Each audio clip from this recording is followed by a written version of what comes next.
ایک مسئلہ ہے زکوٰۃ ہی کے متعلق.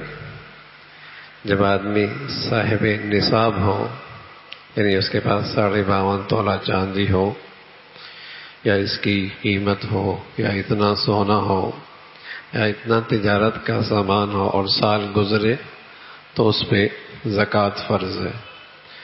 تو زکوٰۃ کی فرضیت کے لیے شادی ہونا شرط نہیں ہے، اور اس کے لیے یہ بھی شرط نہیں ہے کہ اس کا اپنا کاروبار ہو. بس اوقات بچی بالغ ہوتی ہے، بس اوقات بچہ بالغ ہوتا ہے، اسے تحفے تحائف اتنے مل چکے ہوتے ہیں کہ وہ صاحب نصاب بن چکا ہوتا ہے. تو اگر اس کے پاس اپنی ذاتی اتنی ملکیت ہے کہ اس کی قیمت 52.5 تولہ چاندی بنتی ہے، تو جیسے اس پہ نماز فرض ہے، اس پہ زکوٰۃ بھی فرض ہے. ایسی بچی ہے جس کے پاس اتنا سونا موجود ہے، آج 1 تولہ بھی اگر اس کے پاس سونا ہے، شادی نہیں ہوئی ابھی تک، لیکن بچی بالغ ہے اور اس کے پاس اتنا سونا موجود ہے، اس پہ زکوٰۃ فرض ہے.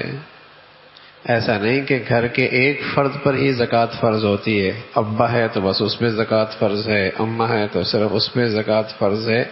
جیسے نماز ہر بالغ پہ فرض ہے، اسی طرح بچی اور بالغ اگر بالغ ہو گئے اور صاحب نصاب ہو گئے تو ان پر بھی زکوٰۃ فرض ہے.